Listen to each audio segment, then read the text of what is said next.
All right, hello wine drinking people. Time for more of what I've had to drink yesterday, and our good friend Sarah was in from Dr. Lucen and well, the other brands that they represent here in this country. And you know, German wines, I don't want to say a lost kind of art, because Germany has some of the oldest wineries in the world. Unfortunately, you know, the names are hard to pronounce, and it's really difficult to sell white wine in general for a collectible shop like this. But we love all Riesling.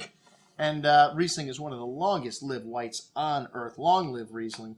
And Dr. Lucen, one of the greatest producers. And he's got a collection of different wines that they also bring in.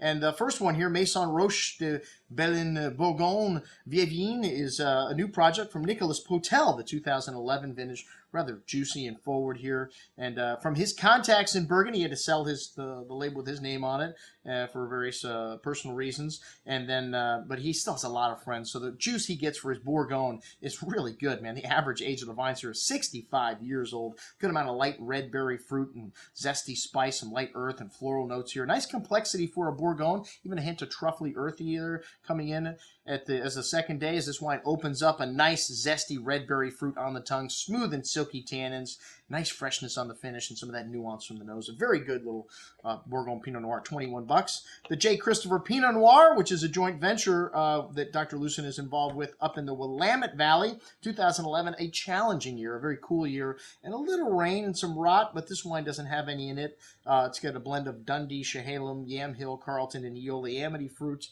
and a very fresh wine with raspberry and strawberry fruit, pretty floral notes, kind of a mint and earthy note there also. Light and zesty on the tongue with that raspberry and strawberry fruit, and a nice touch of spice and earth, smooth and silky texture, bright, zesty finish, very good juice at 30 bucks. Our Dr. Lucen Riesling, red slate up next. No botrytis here, but a blend of 3 different vineyard sites that are all on that red slate soil. In Germany, you have the red slate and the blue slate and the green slate.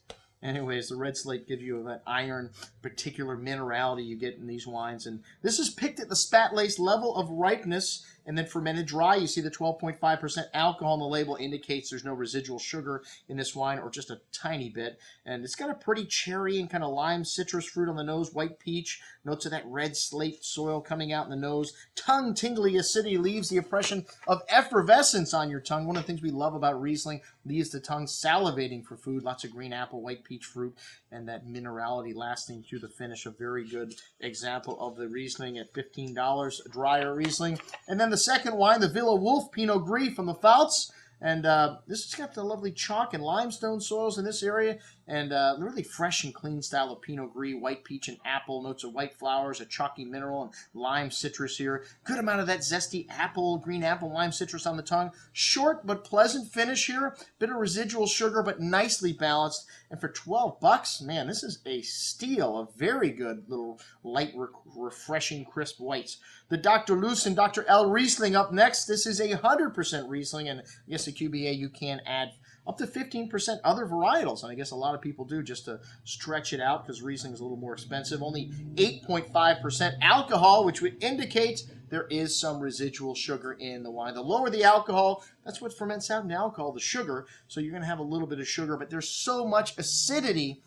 Germany is a very cold growing region that you need a little bit of that residual sugar to balance out the acid. This wine's got a wonderful apple and peach kind of fruit on the nose, some whetstone and lime zest. Lovely juicy peach and apple fruit on the tongue with a nice hand of acidity, cleaning things up. This is a simple wine, very pleasant, and it's only 13 bucks, a really nice little value. And then up next, the Urziger Wurzgarten, Riesling Spatlese. Yeah, this is another great year for Germany, 2012, but they have had a slew of great vintages. Global warming, we could probably blame for that, but only 7.5% residual, so you know, alcohol, so you know there's quite a bit of residual in here, but a firm hand of acidity also holding everything together. Pretty white flowers, white peach, apricot fruit, wonderful acidity, really nice intensity in this wine. You definitely are seeing the vineyard site here. This is a step up. The Urziger Wurzgarten, a really excellent example of German Riesling. All right, that's what we had to drink with our friend Sarah from Dr. Lucen. I'm your host, Andrew Lampasoni, signing off for the Wine Watch, saying remember,